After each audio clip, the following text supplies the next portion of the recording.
के पीछे लगा हुआ है वास्तविक श्री कृष्ण कथा।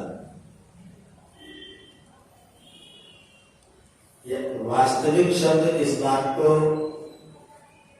प्रश्न को उपस्थित करता है। इसका मतलब कृष्ण की कथा कहीं कहीं अवास्तविक भी होती है। मेरे बचपन में खाली घी मांगना पड़ता था तो दुकान पर देसी घी ही मिलता था। अभी आपको कितने विशेषण लगाने पड़ते हैं? शुद्ध देसी घी। पहले देसी लाइए और उसमें से भी शुद्ध लाइए। हमारे बचपन में घी खाली घी था, तेल खाली तेल था। सबसे पहले हमारे पास तो आया सामान डालडा के नाम से, बहुत दिन तक चला। अब उसको पता नहीं कब लोगों ने घी कहना शुरू कर दिया, वनस्पति घी हो गई। जब वनस्पति घी चलने लगा तो फिर शुद्ध देसी घी विशेषण बताना पड़ेगा। ऐसी किरण भगवान का वास्तविक चरित्र, इसका मतलब कुछ अवास्तविक भी चल रहा है। अवास्तविक चल रहा है, इसलिए आपको वास्तविक जोड़ने की आवश्यकता पड़ती है। आप जरा चिंतन करें, हमारे किसी पूर्वज के गुणों का स्मरण हमको क्यों करना चाहिए? हमारे माता का, हमारे पिता का, हमारे पूर्वजों के गुणों का स्मरण, उनके चरित्र का चित्रण, उनके चरित्र पर चर्चा क्यों करनी चाहिए? उद्देश्य क्या है? खाली समय व्यतीत करना या फिर इससे कुछ सीखना है? अपने किसी भी इतिहास की चर्चा करने का एकमात्र उद्देश्य उससे शिक्षा प्राप्त करना। हमारे किसी पूर्वज के चरित्र का चित्रण करने का मतलब है उससे शिक्षा प्राप्त करना। अगर हम उस चरित्र को ही वास्तविक नहीं रख पा रहे तो उससे शिक्षा क्या प्राप्त करें? अगर वो अवास्तविक चरित्र होगा तो आप उससे क्या शिक्षा प्राप्त करेंगे? महर्षि दयानंद सरस्वती इतने बड़े योगी हैं, वो लिखते हैं कि महाभारत में कृष्ण का चरित्र आप्त पुरुषों के सदृश था, अर्थात उन्होंने अपने पूरे जीवन में कुछ भी पाप कर्म नहीं किया। कृष्ण का चरित्र आप्त पुरुषों के सदृश था, उन्होंने पूरे जीवन में कहीं कोई पाप कर्म। और आपने पढ़ा होगा, सुना होगा, कहानी में सीरियल में सुना होगा कि गांधारी ने कृष्ण को श्राप दिया। क्या कह के दिया? जब कृष्ण ने अर्जुन को गीता पढ़ाना शुरू किया और संजय ने सूचना धृतराष्ट्र को सुनाई कि अर्जुन ने युद्ध करने से अर्जुन विमुख हो गया था, अस्त्र नीचे रख दिया था, लेकिन कृष्ण जी ने उसको उत्तेजित किया, उसे धर्म की याद दिलाई और उसे युद्ध के लिए खड़ा कर दिया। तो जो VR टीवी वालों ने बनाया है, रविंद्र जी ने जो बनाया है रामायण महाभारत, उसको आप देखेंगे तो वहां राष्ट्र एकदम से बहुत जोर से बात था, बोला अब ये बाला वहां क्या कर रहा है? अब ये जब अर्जुन युद्ध से विमुख हो गया था तो अब इसको क्यों भिड़ा रहा है? मतलब धृतराष्ट्र की दृष्टि में कृष्ण को अर्जुन को युद्ध के लिए तैयार करने की आवश्यकता नहीं, लेकिन दुर्योधन को रोकने की आवश्यकता।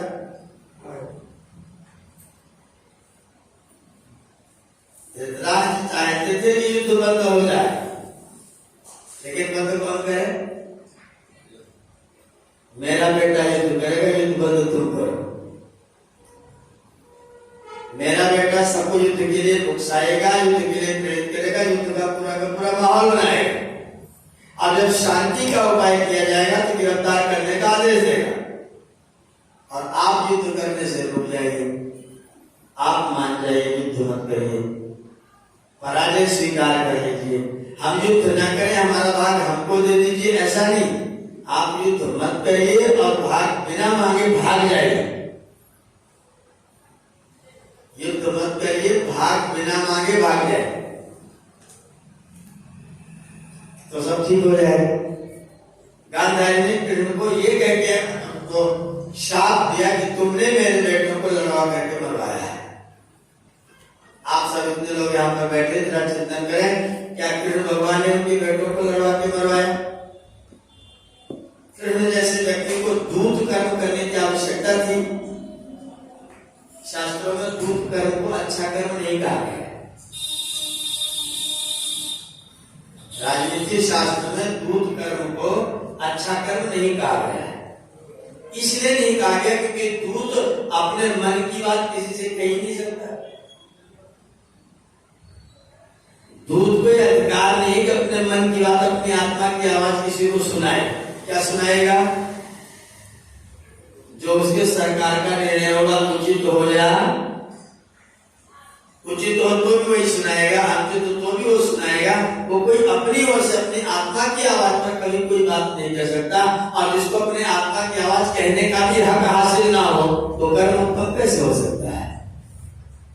इसलिए शास्त्रीय व्यवस्था में दूत कर्म को निंदित कर्म कहा गया है, अच्छा कर्म नहीं कहा गया है। कृष्ण भगवान ने जब स्वीकार किया कि मैं दूत बन करके जाऊंगा तो सबकी आंखें कर से आप दूत क्यों बनेंगे? आप क्यों दूत? आपको क्या जरूरत दूत बनने? लेकिन कृष्ण का नहीं, मैं दूत बनूंगा। और वहां पहुंच करके जब उसे पूछा आप क्या प्रस्ताव लाए हैं, युधिष्ठिर की ओर से आप क्या प्रस्ताव लाए हैं? बोले मैं किसी का प्रस्ताव नहीं लाया, मैंने किसी युधिष्ठिर का कोई प्रस्ताव नहीं लिया है। सारे प्रस्ताव जो मैं रखूंगा वो मेरे हैं। ये मुझे पूरा विश्वास है कि जो प्रस्ताव मैं पालन करूंगा पांडवों से तुरंत स्वीकार कर लेंगे, इतना मेरा भरोसा है। इसलिए मैं उनकी ओर से आपके पास आया। प्रस्ताव क्या है? आपका राज्य को दे दीजिए, सीधी सी बात। अगर वो भी देना स्वीकार ना हो तो एक दूसरा प्रस्ताव को 5 गांव मानकर दे दीजिए। तो दुर्योधन जी ने कह दिया कि सूर्यक्रम ने युद्धाश्रामी बनाया केशव। एक केशव, सुई का नोक जितनी देर में ऐसे खड़ा किया जाता है ना, उतनी भी जमीन बिना युद्ध की नहीं। अब युद्ध किसने करवाया? युद्ध कराने की जिम्मेदारी किसके ओर रखी जाए? एक व्यक्ति कह रहा मात्र 5 गांव, एक साम्राज्य छोड़ करके एक गांव दे दे, 5 गांव दे तो मान जाएगा। और एक व्यक्ति कह रहा है कि सुई जितनी खड़ी रहती है उतने नोक बराबर जमीन नहीं दूंगा जब तक युद्ध नहीं कर पाऊंगा। मुझे परास्त कर दो तो दूंगा, नहीं तो नहीं दूंगा। युद्ध कराने की जिम्मेदारी जिनकी थी उन लोगों ने कृष्ण भगवान पर आरोप लगाया कि आपने युद्ध कराया। और कृष्ण भगवान को उन लोगों ने शाप भी दिया कि आपने युद्ध कराया, इसलिए वो शाप देते हैं। कृष्ण भगवान ने शाप के जवाब में भी कुछ नहीं कहा, क्षमा भी नहीं मांगा और शाप विमोचन के लिए निवेदन भी नहीं दिया। जो जैसा आपका विचार हो, जैसा आप चाहते हो वो आप अपने तरीके से करिए, मैं अपने तरीके से अपने कार्य को करूं। याद रखिएगा, धरती पर शासन 2 प्रकार से चलता है। एक तो एम्पायर चलता है और एक कॉमनवेल्थ चलता है। एक में साम्राज्य चलता है और एक में सहानुभूति चलती है। अगर आज की तारीख में हम इतने समझदार लोगों को निर्णय करना हो तो साम्राज्य वाला प्रबंध ठीक है कि कॉमनवेल्थ वाला प्रबंध ठीक है? आपकी दृष्टि में कौन सा प्रबंध उचित माना जाए?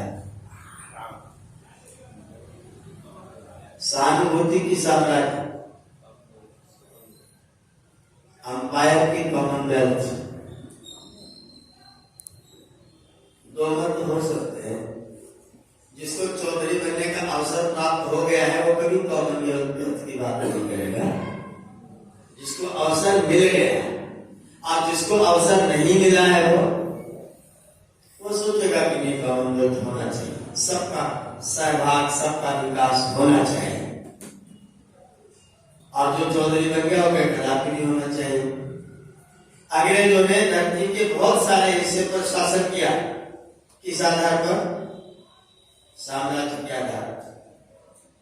आज भी लोग दूसरों पर शासन करने की बात सोच रहे हैं, लेकिन कॉमनवेल्थ के आधार पर नहीं, साम्राज्य के आधार पर। वर्ष व्यतीत होने जा रहा है एक छोटे से देश का एक बड़े से देश के साथ युद्ध करते करते पूरा वर्ष व्यतीत होने जा और पूरी दुनिया चुपचाप देख रही। जिनको रोकना चाहिए वो रोक नहीं रहे हैं, वो छोटे वाले को सहायता पहुंचा रहे। लड़ो, जब तक पूरे बर्बाद ना हो जाओ दुर्योधन की तरह, तब तक मत मारना। जब टोटल बर्बाद हो जाओ, सत्यानाश हो जाए, तुम्हारा सब कुछ समाप्त हो जाए, जब तुम कुछ कहने करने के लायक ही न बचो, तो फिर जो होगा वो स्वीकार कर लेना। साल व्यतीत होने जा रहा है, युद्ध चल रहा है और सारी धरती देख रही है। आधार क्या है? कॉमनवेल्थ या साम्राज्य। याद रखिएगा, उस समय भी स्थितियां थी। महाभारत के समय में भी जरासंध एक प्रतीक था एम्पायर का, साम्राज्य का, और कृष्ण योजना बना रहे थे कॉमनवेल्थ। कृष्ण सहानुभूति वाला राज्य चाहते, सहभागिता वाला राज्य चाह रहे थे,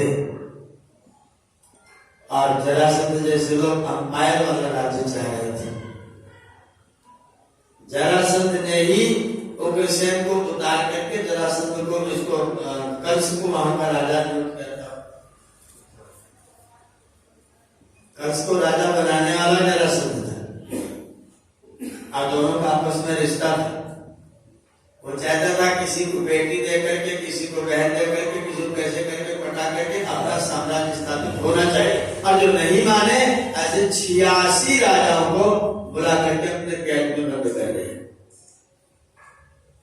86 राजा इसमें कैद में थे। कृष्ण चाहते थे कि साम्राज्य नहीं होना चाहिए, क्योंकि साम्राज्य में अन्याय के अवसर होते हैं। साम्राज्य दबा करके, कुचल करके, पीड़ित करके स्थापित किया जाता है। साम्राज्य में व्यक्ति की स्वतंत्रता छिन जाती है, और जब स्वतंत्रता छिन जाती है तो साथ में सुख भी छिन जाता है, क्योंकि नीति शास्त्र का वचन है, सर्वम परवशम दुखम सर्वम आत्मवशम सुखम। अपने बस में रहना, अपनी स्वतंत्रता में रहना सबसे बड़ा सुख है, और परतंत्र रहना सबसे बड़ा दुख है। साम्राज्य में परतंत्रता रहती है, कॉमनवेल्थ में, सहभागिता में, सहानुभूति में, सौहार्द में साम्राज्य तो रहता है, राज्य तो रहता है, लेकिन दबाव नहीं रहता है। आप सब मेरा समर्थन करके मुझको यहाँ बिठा रहे, मेरा कोई दबाव आपके ऊपर, आप निर्भीक आनंद से बैठे हुए हैं।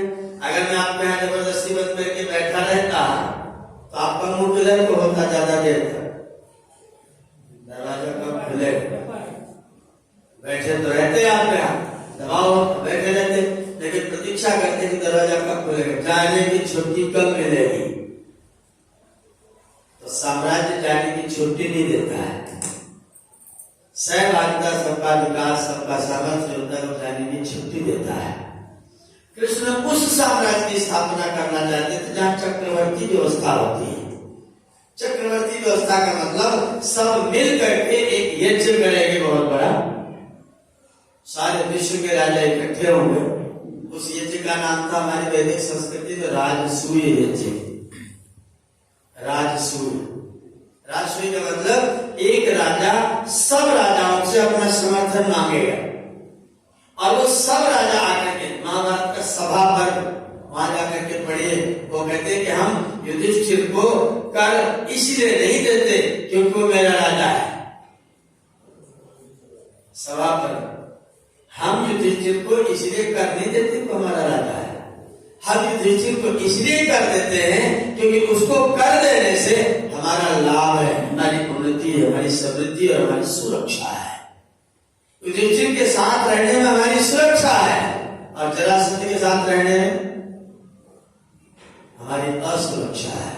वो अपनी सुरक्षा पहले करेगा, हमारी सुरक्षा बाद में करेगा, इसलिए हमें उधर नहीं जाना है, हमें इधर जाना है। आप किस तरफ रहना चाहते हैं? कृष्ण उस राज्य की स्थापना करना चाहते हैं जहाँ चक्रवर्ती सम्राट होगा, जो सबका सुखों का ध्यान रखेगा। कहीं कोई कष्ट की बात आएगी, कहीं कोई टर्की आएगा, वहां भूकंप आएगा, कहीं कोई सोमालिया होगा, कहीं कोई फिलीपींस होगा, अगर उनको सहायता की आवश्यकता होगी तो आगे बढ़कर के चक्रवर्ती साम्राज्य उसकी सुरक्षा सुरक्षा, संरक्षा और सहायता प्रदान करेगा, क्योंकि सबको जीने का संपूर्ण अधिकार होना चाहिए। ये मानवता है, मानव धर्म है। कृष्ण भगवान किसकी स्थापना करना चाहते थे? मानव धर्म की। उनकी सारी की सारी राजनीति मानव धर्म की प्रतिष्ठापना के लिए थी। अगर जरासंध के साथ में युद्ध किया जाता राजसूय से पहले, तो क्या स्थिति बनती? जरासंध कोई छोटा मोटा राजा नहीं था और कोई कमजोर राजा नहीं था, धन की दृष्टि से भी निर्धन नहीं था, शरीर से अत्यंत बलवान, बुद्धि से अत्यंत तीक्ष्ण और धन से पूरा भरा पूरा। ऐसे राजा को परास्त करके अपने अधीन करना है, तो क्या करेंगे? सबके अलग अलग बुद्धियों के अलग अलग तरीके होंगे, मार देंगे, गिरफ्तार करवा लेंगे, सब जने मिल करके चढ़ाई कर देंगे। कृष्ण भगवान ने इनमें से एक भी काम नहीं किया। धोती कुर्ता पहना पूरी तरह से और प्रेम से चले, अतिथि बन करके चले गए। अतिथि बन के गए, लेकिन दरवाजे से होके नहीं गए, दीवार फांद के गए। कितना शिष्टाचार है, आप चिंतन करें। कृष्ण को जाना है युद्ध करने के लिए, मारने के लिए, झगड़ा करने के लिए। दरवाजे से जाएंगे तो अतिथि के रूप में मेरा स्वागत होगा। अगर किसी ने मुझे अतिथि समझ करके और आतिथ्य बन गया, तो उसका नुकसान नहीं पहुंचा सकता। इसलिए मैं दरवाजे से उनके अतिथि बन करके कदापि नहीं जाऊंगा। मैं अतिथि बन करके अगर गया और मेरे लिए दरवाजा स्वागत में खुला और मैं अतिथि हुआ और वो मेरा मेजबान हुआ, तो मैं उसको नुकसान, इसलिए दरवाजे से नहीं जाएंगे, दीवार तोड़ अंदर जाके पहुंचेंगे, उसके यहाँ बैठेंगे, उसके लोग आएंगे। आप कौन लोग हैं? बोले अपने महाराज को कह दो, आप ब्राह्मण अतिथि आए हैं, तो उसे मिलना चाहते हैं, अपने यहाँ करके मिल लीजिए।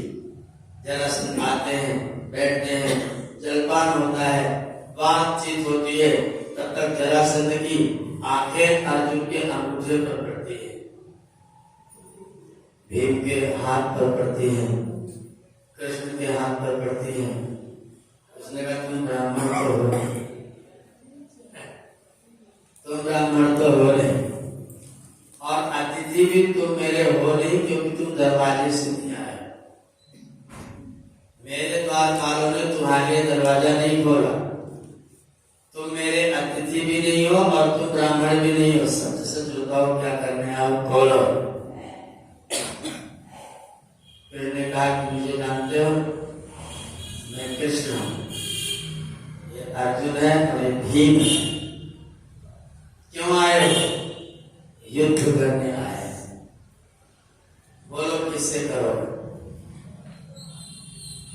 युद्ध करने आए, किससे करो? बिल्कुल आराम से, कोई संकट नहीं, मधुरता से बातचीत हो। युद्ध करना है, किससे करोगे? जरासंध खड़ा हो गया, तू तो बहुत कमजोर है, मेरे सामने तू युद्ध करने के लायक नहीं, तू बैठा है। कृष्ण को सब कहेंगे तू बैठा है, तेरे से तू बैठे अपनी बदनामी नहीं कराऊंगा। अर्जुन को देखा, बोले तू भी कमजोर है, तू मेरे सहायता करता नहीं, तू तेरे पास कला तो है लेकिन बल, कला तो है पर बल नहीं है।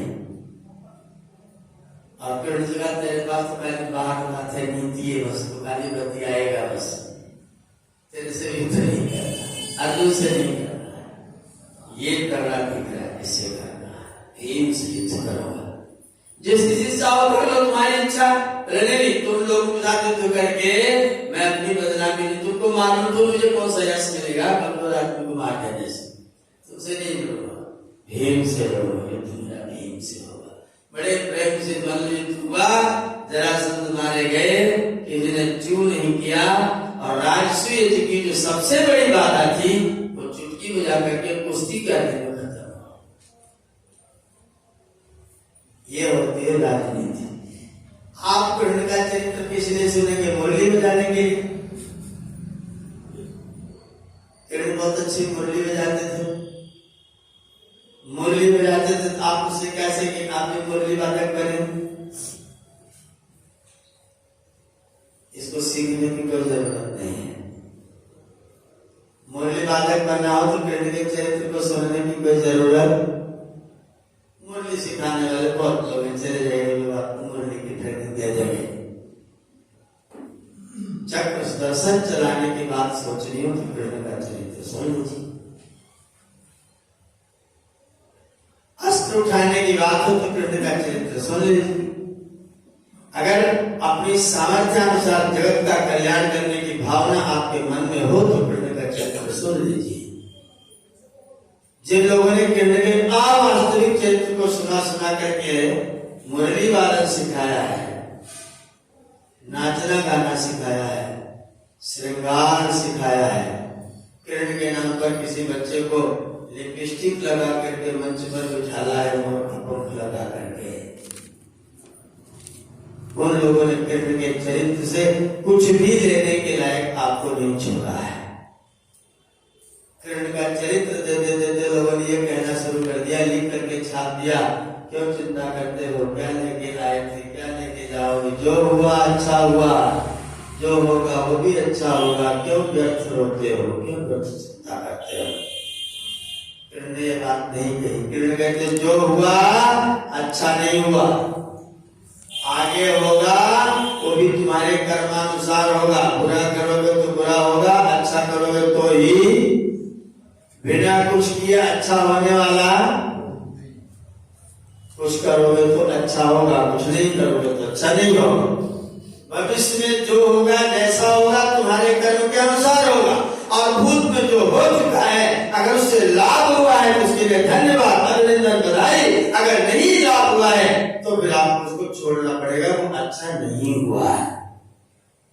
मेरा जीवन व्यतीत हो गया और मैंने कुछ नहीं सीखा, अच्छा हुआ। मेरे घर पर दूसरे लोगों ने कब्जा कर लिया, अच्छा हुआ। आतंकवादी बढ़ते जा रहे हैं, आतंकवाद बढ़ता जा रहा है, बेकार के लोग बढ़ते जा रहे हैं, अच्छा हुआ। 75 सालों में आपने बहुत कुछ किया, उनमें से सब कुछ अच्छा हुआ नहीं हुआ, अच्छा नहीं हुआ।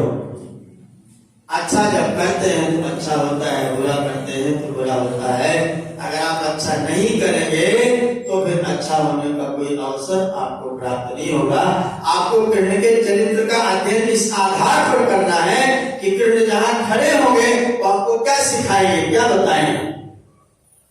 याद रखिएगा, जब व्यक्ति का जीवन समाप्त हो जाए तो उसके बाद में उसका जन्म दिवस मनाइए या मृत्यु दिवस मनाइए, दोनों का एक ही उद्देश्य है, हम उससे क्या सीखें। कृष्ण समझाते हैं व्यक्ति को, अर्जुन पूरी दुनिया का ढंग से विश्लेषण करो, संसार को ठीक से समझो। तुम्हारे अंदर जो काम है, तुम्हारे अंदर जो क्रोध है, तुम्हारे अंदर जो लोभ है, तुम्हारे अंदर जो मोह है, ये सब क्या है, ये तुम्हारी आसुरी संपत्तियां हैं। तुम्हारे अंदर जो प्रेम है, तुम्हारे अंदर जो करुणा है, जो दया है, जो सहानुभूति, जो सेवा है, वो तुम्हारी दैवी संपत्तियां हैं। दैवी संपत्ति व्यक्ति को प्राप्त होती जब उसकी बुद्धि सात्विक होती है। आसुरी संपत्ति व्यक्ति को प्राप्त होती है उसकी बुद्धि तामसी होती है। बुद्धि तामसी होती है तो व्यक्ति आसुरी संपत्तियों को तरजीह देता है, और जब बुद्धि सात्विक होती है तो व्यक्ति दैवी संपत्तियों को तरजीह देता है। भगवान श्री राम को पिता की आज्ञा मान करके वन में जाना था, कपड़े भी उतार लिए गए। आप उनकी प्रशंसा करते हैं कि निंदा करते हैं? महावीर ने कपड़े उतार दिए, आप उनकी प्रशंसा करते हैं, निंदा करते हैं? गौतम बुद्ध ने घर छोड़ दिया, परिवार छोड़ दिया, पत्नी छोड़ दी, बच्चा छोड़ दिया, निंदा करते हैं, प्रशंसा करते हैं? आप उन छोड़ देने वालों की प्रशंसा कर रहे हैं, और जब हमें छोड़ने के लिए कहा जाता है तो छोड़ने वालों की प्रशंसा करते हैं, लेकिन आप छोड़ दीजिए कह दे तो जिन्होंने छोड़ा उनका धन्यवाद, लेकिन हम छोड़ने वाले नहीं हैं। और याद रखना, जो जिसको शब्द पद है, जो जिसको ठीक समझता है, जो जिसको ठीक समझता है अगर उसको नहीं करता है तो बहुत बड़ा धोखेबाज व्यक्ति है, पाखंडी है। और जो जिसको ठीक नहीं समझता है उसको भी ठीक छोड़ नहीं पाता है, वह व्यक्ति पाखंडी कहलाता है। ये पाखंडी की परिभाषा है। जिसको आप उचित समझते हैं वो जीवन का अंग नहीं बना, जिसको आप अनुचित समझते हैं उसको आपने त्याग नहीं कर पाया, तो वे दोनों स्थितियों में आप पाखंडी हैं। अगर आपको पाखंड से हटना है तो जिसको आप ठीक समझते हैं उसको आप अपने जीवन का अंग बनाना प्रारंभ कर दीजिए। कृष्ण के चरित्र को इस मामले में इस सूत्र पर कस करके देखिए कि कृष्ण जिसको ठीक समझते हैं उसको करते हैं कि नहीं करते हैं। कृष्ण गुरुकुल जाना ठीक समझते हैं तो गुरुकुल जाते हैं। गुरु की सेवा करना ठीक समझते हैं तो गुरु की सेवा, धर्म के साथ खड़े रहना ठीक समझते हैं तो किसी भी स्तर पर जाकर के कितना प्रयत्न मैं सोचता हूँ कृष्ण ने किया है महाभारत से इस देश को बचाने के लिए, कितना प्रयत्न किया है। दूध बनकर के गए, कर्ण को ले जाकर के एकांत में समझाया, उसे उसका सारा का सारा वजूद बताया कि तुम हो कौन। कर्ण ने कहा आप इस बात को मुझे क्यों बता रहे हैं, अब आप मुझे युद्ध होने से पहले कमजोर क्यों बना रहे हैं। रोते रोते पूछा, आप मुझे युद्ध होने से पूर्व, युद्ध भूमि में जाने से पूर्व आप मुझे कमजोर क्यों बना रहे हैं। आपने मुझे बता दिया पांचों पांडव मेरे भाई हैं, अब मेरा तीर जो मैंने इतने सुरक्षित करके रखा है वो मेरे पांडवों पर मैं कैसे उठाऊंगा। आपने मुझे इतना क्यों तोड़ दिया, मुझे क्यों आप परास्त कर दिया आपने। कृष्ण भगवान ने वहां कहा था कर्ण, किसी व्यक्ति का परास्त होना उतना मायने नहीं रखता है जितना किसी राष्ट्र का नष्ट हो जाना मायने रखता है।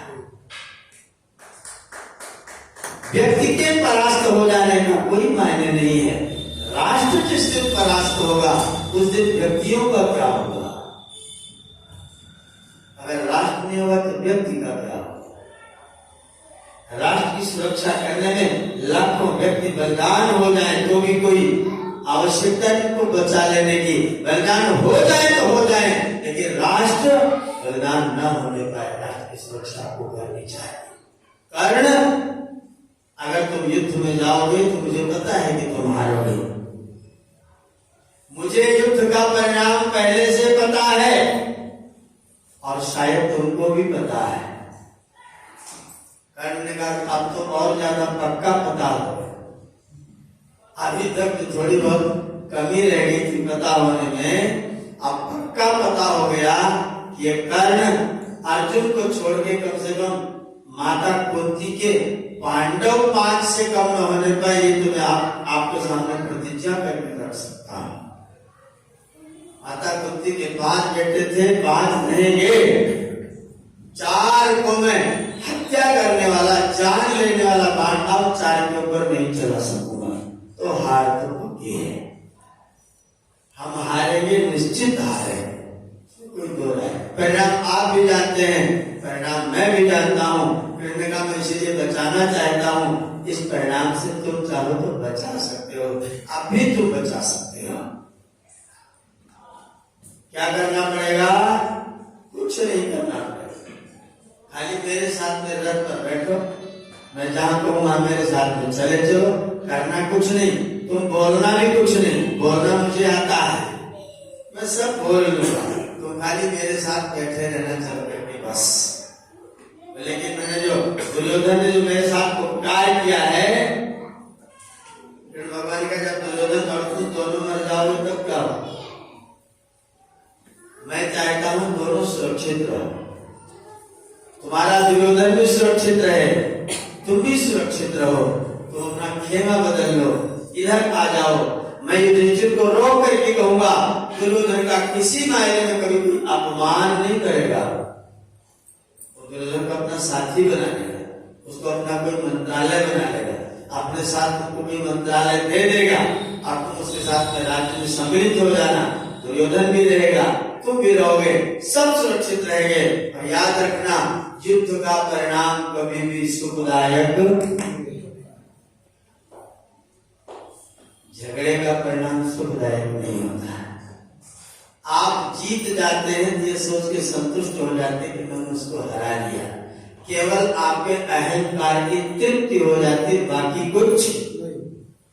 यूक्रेन में जितना सत्यानाश हो रहा है तो आगे बनाने में कितना पैसा खर्च होगा, गिनती नहीं कर सकते हैं। आप उसको बनाने में कितना समय खर्च होगा। आप किसी देश को 20 साल पीछे ढकेल रहे हैं। मान लीजिए रसिया जीत जाए, रसिया को क्या मिलेगा? केवल मैं चौधरी में विजयी हो गया, इसके अतिरिक्त क्या मिल रहा? जिस यूक्रेन को सुरक्षित रहता तो हो सकता है तुमको कुछ दे देता, जब तुम उसे पूरा मटियामेट कर दोगे तो तुमको क्या देने के लायक रहेगा? उसको खड़ा करने के लिए तुमको भी अपना अरबों रुपया खर्च करना पड़ेगा। तो मिला क्या? हासिल क्या हुआ? महाभारत से क्या हासिल हुआ? आज 5225 साल महाभारत पूरे हो गए और आज भी महाभारत के परिणाम को हम और आप सब लोग भुगत रहे हैं।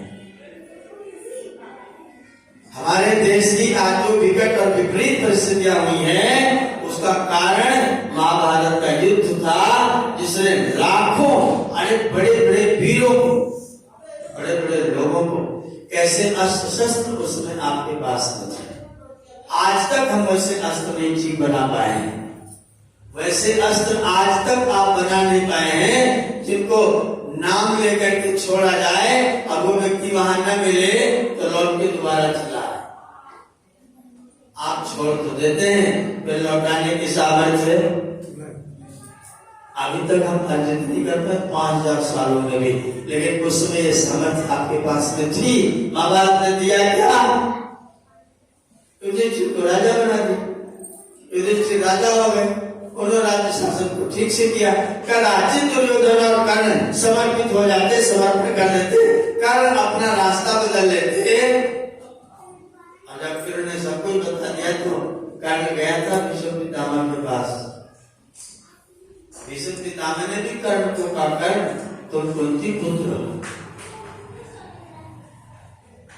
तुम कुंती पुत्र, तुम चाहो तो युद्ध कर सकता है, तुम चाहो तो लाखों लोगों की जान बच सके, कुछ नहीं करना पड़ेगा, खाली अपना परिचय बता करके अपने इस खेमे में आ जाओ। कर्ण ने एक ही सवाल किया, क्या आप दुर्योधन को धार्मिक मानते हैं? क्या पूछा? क्या आप दुर्योधन को धार्मिक मानते हैं? भीष्म पितामह ने कहा नहीं, मैं उसको धार्मिक नहीं मानता। बोले तो क्या आप दुर्योधन का साथ छोड़ करके पांडवों के खेमे में खड़े हो सकते हैं? यही तो मेरी मजबूरी है पुत्र, यही मेरी मजबूरी है। और ये जो मजबूरियां है ना, वो पूरे देश का, पूरे राष्ट्र का सत्यानाश कराने में समर्थ होती है। इसलिए मजबूरी बताने वाले जो लोग होते हैं, हमारी कक्षा में आदरणीय आर्य रणजीत जी जुड़े होते हैं, हमारे आदरणीय डॉक्टर साहब बहुत मजबूरी बताते हैं। वो हर मामले में एक मजबूरी खड़ी करते हैं। अब मान लीजिए किसी की मजबूरी कोई वानप्रस्थ न ले पाए, अब मान लीजिए कोई मजबूरी हो कि अपना पजामा ना छोड़ पाए, तो आप उसको छूट देंगे कि नहीं देंगे? लगभग 2 साल हो गया मजबूरी को धक्का लगाते लगा, आज भी मजबूरी बदली और अभी कक्षा में अपनी मजबूरी कहीं को व्यक्त ही करते थे। भीष्म पितामह ने भी यही किया था, मजबूरी है मेरी कि मैंने प्रतिज्ञा कर रखी हस्तिनापुर की गद्दी के साथ में चिपका रहूंगा, चाहे कुछ हो जाए। कर्ण चुपचाप चला गया, बोले मुझे आपकी बात का उत्तर मिल गया, मुझे आपसे कुछ नहीं कहना है। अगर तुम्हारी मजबूरी है गद्दी से चिपके रहना, तो मेरी भी मजबूरी है दुर्योधन को छोड़ करके न जाना, क्योंकि जब सबने छोड़ा था तो दुर्योधन ने मुझको पकड़ा था। इसलिए जैसे तुम मजबूर हो मैं भी मजबूर हूँ, मैं दुर्योधन को छोड़ नहीं सकता, तुम हस्तिनापुर को छोड़ नहीं सकते, इसलिए दोनों अधर्म के खेमे में है और दोनों का परिणाम है वध, मर जाना। मैं भी अपना बलिदान दूंगा, तुम भी अपना बलिदान देना और मैं यहां से जा रहा। युद्ध का परिणाम व्यक्ति जानता है, लेकिन मजबूरी के पीछे छिप करके और उस परिणाम को छोड़ नहीं पाता है। कृष्ण जैसा जो व्यक्तित्व, कृष्ण का जो चरित्र है, वो कहता है कुछ भी मजबूरी नहीं है, राज्य भी छोड़ देना पड़े तो राज्य छोड़ देना पड़े तो छोड़ देना, घर परिवार छोड़ देना पड़े तो छोड़ देना। आपके नाम का कुछ भी मतलब नहीं है जब राष्ट्र के डूबने का खतरा पैदा हो जाए। आज की तारीख में कृष्ण का ये सिद्धांत हम लोगों को अत्यंत ध्यान से सुनने और मानने के लायक है। आपकी नाक कुछ नहीं बेचती है, आपकी जाति, आपकी बिरादरी, आपका कुल, आपका खानदान, आपकी फैक्ट्री, आपका पद, आपकी प्रतिष्ठा कुछ भी मायने नहीं रखते अगर राष्ट्र सुरक्षित नहीं रह पाता है तो। 47 में पाकिस्तान बना। पाकिस्तान बनने से पहले पाकिस्तान में बहुत बड़ी बड़ी दुमंजिला तिमंजिला बड़ी बड़ी हवेलियां आज भी हैं, लाहौर में हम लोगों की थी, बहुत बड़ी बड़ी हवेलियां थी।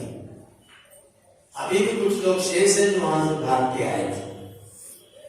भागते हुए लोगों से कहा गया था लड़कियों को, पत्नियों को यहीं छोड़ के जाओगे, गहने की गठरी, रुपयों की गठरी उसको यहीं छोड़ के जाओगे, खाली हाथ जाओगे, बुढ़िया हो तो लेते जाओ, जवान होते हम छोड़ के जाओ, घर मकान दुकान कुछ भी लेकर के नहीं जाओगे। हम सब छोड़ के आए थे, सब कुछ छूटा था। क्या आप छूटने के चांस है कि नहीं? आप भी ऐसे अवसर आ सकते हैं कि नहीं आ सकते हैं? और आ सकते हैं तो हमारी आपकी क्या तैयारी है?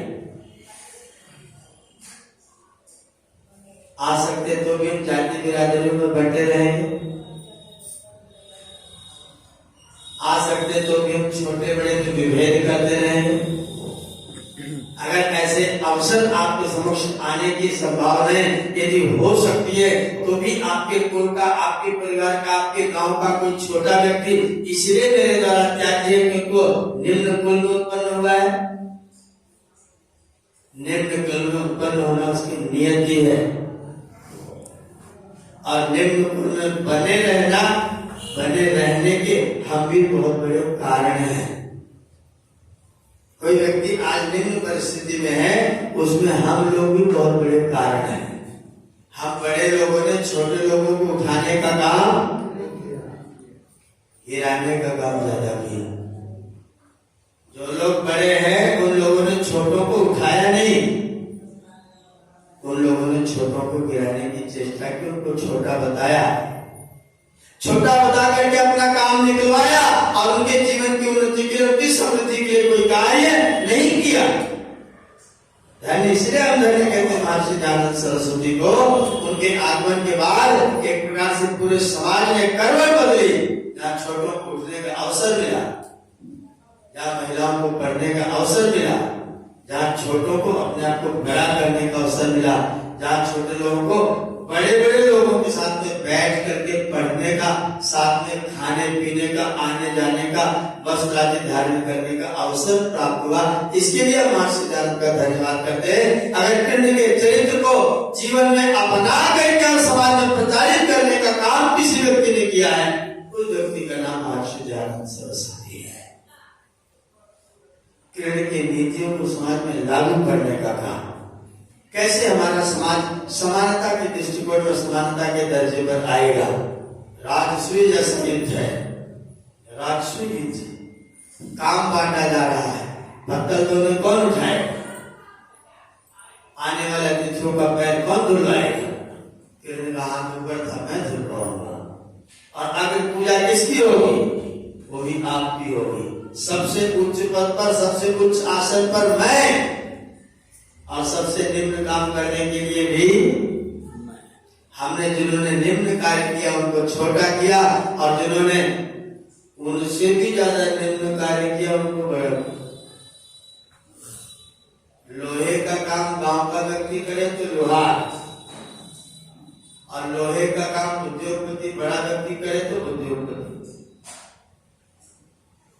आपके घर में रहकर के आपका हंसिया गुरुपा पीटे आपकी सहायता करे तो छोटा, और फैक्ट्री बना करके बड़ा बड़ा लोहा बेचे, हंसिया गुरुपा बना बना के बेचे तो लोहार है। दादा जी को लोहार बोलिए, उनकी लोहार का काम है। पैसा अधिक हो गया तो बात खत्म हो गई। लोहे का काम करने वाला लौहकार है छोटक। लौहकार छोटक, जिस बर्तन में आप खाने में पवित्रता अनुभव करते हैं, जिस बर्तन में पानी रख के पीने में आप गर्व महसूस करते हैं, उस घड़े का बनाने वाला इंजीनियर छोटा क्यों है? क्यों वो इंजीनियर छोटा क्यों है? जो जानता है कौन सी मिट्टी से मटकी बनेगी, जिसमें रख दो तो दूध पूरे दिन गर्म होगा, मटकी नहीं फूटेगी। कौन सी मिट्टी से मटकी बनेगी तो पानी भर दो तो पानी ठंडा रहेगा। उस इंजीनियर को, कुंभकार को आपने छोटे बनाने का आधार आपके पास क्या रहा? उसको छोटा व्यक्ति समझा। जो आपके पैरों को सुरक्षा प्रदान करता आपने उसे छोटा व्यक्ति क्यों समझा? जो आपके कपड़े आपके शरीर की सुरक्षा करता है, रुई धुनता है, बुनता है, बनाता है, सिलता है, और आपको राजा बाबू बनाता है, उसको आप छोटा व्यक्ति किस आधार पर कहते हैं? उसको आपने क्यों छोटा बनाया? वो मंगलपुर में टेलर सूरज टेलर्स, वो जो कपड़ा सिल करके टेलर है, बड़े ठेके पर कपड़े सिलता है। जिस पन्नी में, जिस पैकेट में कपड़ा देता है उसमें लिखा रहता है God makes only a man but he make the man a gentleman. वो लिखता है भगवान आदमी को खाली आदमी बनाता, हम आदमी को भद्र पुरुष बना के रख देते हैं। वो टेलरिंग करके उसको भद्र पुरुष बना देगा। और ईश्वर की रचना को, जिस ढांचे को ये कपड़े से सजाता है, उस ढांचे को बनाने वाले को छोटा, और इस ढांचे को कपड़ा पहनाने वाले को, ये क्या नाम है? मापदंड कैसा है? ये आपका जिसके ऊपर आप उसको नापते हैं, तो आपका माप कैसा है, जिसके आधार पर किसी को छोटा व्यक्ति घोषित करते हैं? जो व्यक्ति हमारी सुरक्षा प्रदान करता है, हमारे हर कर्मकांड में हमारे साथ रहता है, वो छोटा व्यक्ति कैसे होता है? हमने उसे अपना काम तो कराया, लेकिन हमने उसको छोटा व्यक्ति का। आज भी हम करते हैं, आज भी हम करते हैं। मॉल में सामान खरीदने जाते हैं तो कितने लोग हैं जो उसमें बार्गेनिंग करते हैं, इतने नहीं, इतना लो, इतना नहीं, इतना लो। कितने लोग? कोई नहीं, कोई नहीं करता। सब्जी खरीदने से भाटा 100 रुपया किलो, फिर वहां बनेगा। आप पन्नी में भरते हैं, तो लाते हैं, लेकर के कांटे पर चले जाते हैं, वहां फिर 9 रुपया 99 पैसा लेकर काम देता, आप चुपचाप पेमेंट कर देते, अपने घर चले जाते। वही बेकार कोई व्यक्ति सड़क के किनारे बैठ के बेच रहा हो तो, अरे यार आज तो बहुत महंगा कर रहे हैं, कुछ कम नहीं करो, कुछ थोड़ा तो करो। तो करते कराते देते, मतलब भाव तय करने के बाद भी देते 105 रुपया का। अरे चलो इतना रख लो। आज भी हम उनके साथ बार्गेनिंग करते हैं, लेकिन बड़े लोगों के साथ नहीं करते। ये कृष्ण का चरित्र नहीं है। कृष्ण का चरित्र है कि हर व्यक्ति को कर्म के आधार पर महत्व प्रदान करिए, जन्म के आधार पर नहीं। चातुर्वर्ण्यम मया सृष्टम, मया चातुर्वर्ण्यम सृष्टम। हमने 4 प्रकार की समाज की व्यवस्थाएं बनाई हैं। किस आधार पर बनाई है? गुण कर्म विभाग। किस आधार पर बनाएंगे? गुण के आधार पर और कर्म के आधार पर। जन्म के आधार पर कहीं भी नहीं लिखा, वेद से लेकर के और हिंदी के ग्रंथों तक कहीं नहीं लिखा है कि आप जन्म से किसी को बड़ा मान लीजिए। लेकिन हमने इसको किया। उसके लिए कुछ लोगों का श्लोक उठा लाए, किसी का कोई दोहा उठा लाए, बाबा तुलसीदास की चौपाई उठा लाए, पूज्य विप्र सकल गुणहीना। पूज्य अब एक महंत जी से मेरी बातचीत से बोले, देखो बाबा जी ने क्या लिखा है, ब्राह्मण हरिश्चंद्र पूज्य होता है। मैंने कहा आपने रामचरितमानस पूरा पढ़ा है? कई बार पढ़ा है। मैंने कहा सोचिए विप्र जो वेद विहीना, ये भी है कि नहीं? चौपाई की है, सोचिए विप्र, विप्र के ऊपर शोध करने के लायक है जो वेद नहीं पढ़ता है। तो आपने पूंजी वाला स्वीकार कर लिया, सोची वाला क्यों नहीं स्वीकार? आपने ऊपर शोक करी, सफेद कपड़ा गले में बांध के चिट बना करके घूमे। लोग पूछे ये क्या है, बोले हमने वेद नहीं पढ़ा इसलिए दंड होगा। बाबा जी की बात मान रहे हैं। सोचिए विप्र जो वेद विहीन, शोक करो उस विप्र के ऊपर जिसने वेद स्वाध्याय नहीं किया, वेद अध्ययन नहीं करता है, उस विप्र के विषय में शोक करने की आवश्यकता है। हम अपने समाज में जो व्यक्ति जिस गुण कर्म स्वभाव वाला है उसके आधार पर उसका वर्गीकरण करें और जिसका काम जितना महत्वपूर्ण है उसको उतना सम्मान प्रदान करें। एक व्यक्ति पूरे दिन काम करेगा, शाम को 400 रुपए लेगा।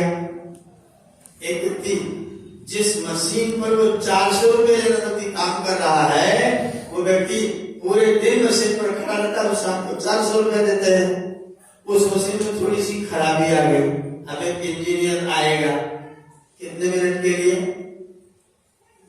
5-10 मिनट, 15 मिनट, आधा घंटा, 1 घंटे के लिए, और आपसे कितना लेके जाएगा? 1 घंटे के लिए भी 400 नहीं मानेगा, आप उसे 1000 रुपया में पकड़ा है। क्यों पकड़ा रहे हैं? उसकी अपनी योग्यता, उसकी अपनी क्षमता। अगर बना तो आपकी मशीन बंद रहे।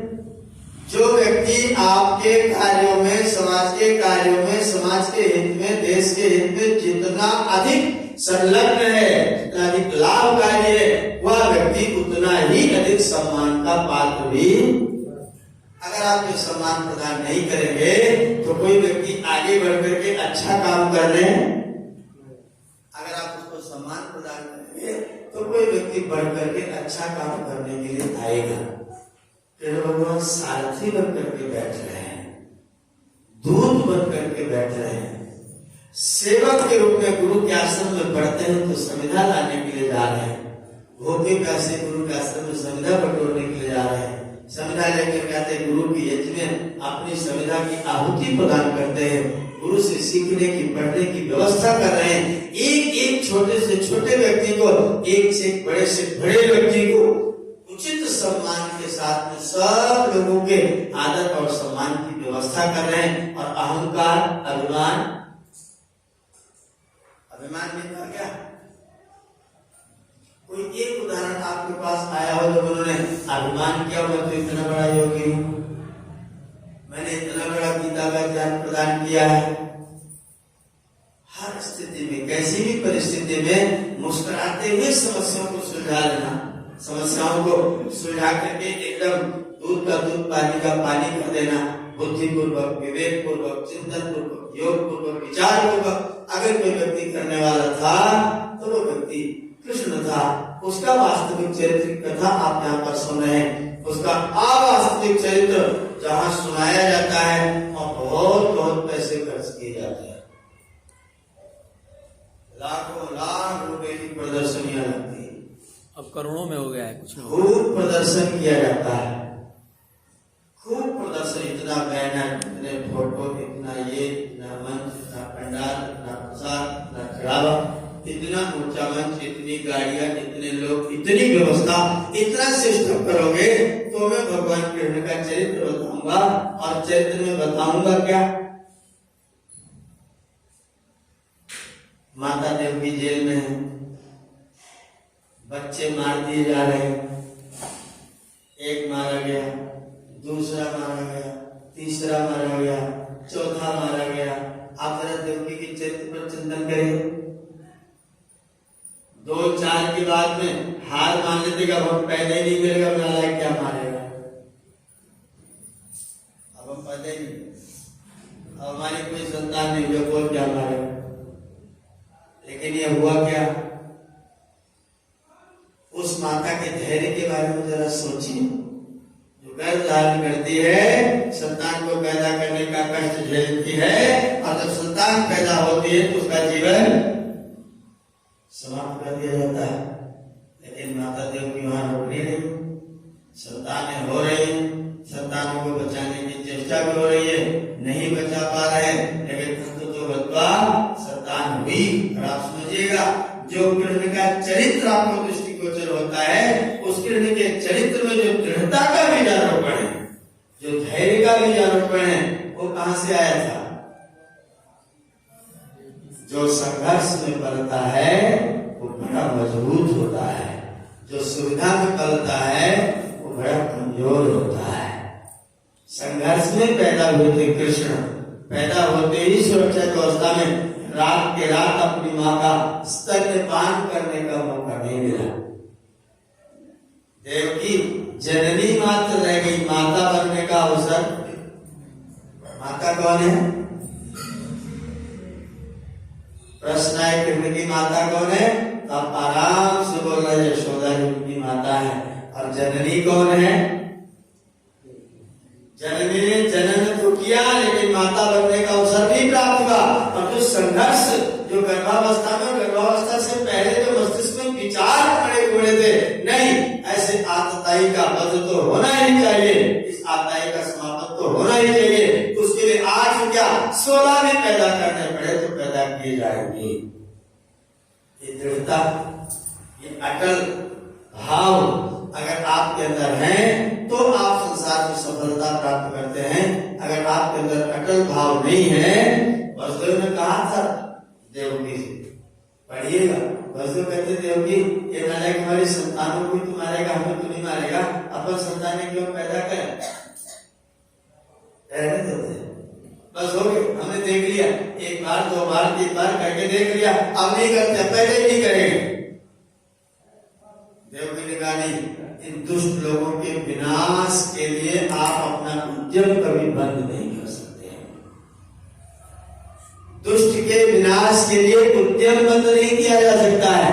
आप कभी हार नहीं मान सकते हैं। अगर आप हार नहीं मान सकते हैं तो सफलता एक न दिन आपके पास में अवश्य आके आपके कदम चूमती है।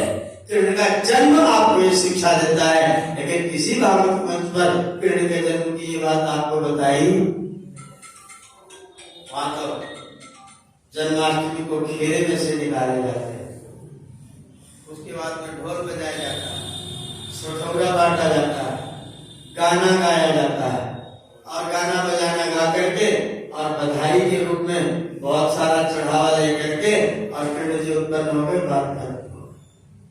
फिर उसके बाद एक दिन उन्होंने बाल लीला, उन्होंने क्या क्या किया था, तो कोई गाने का विषय होता है क्या?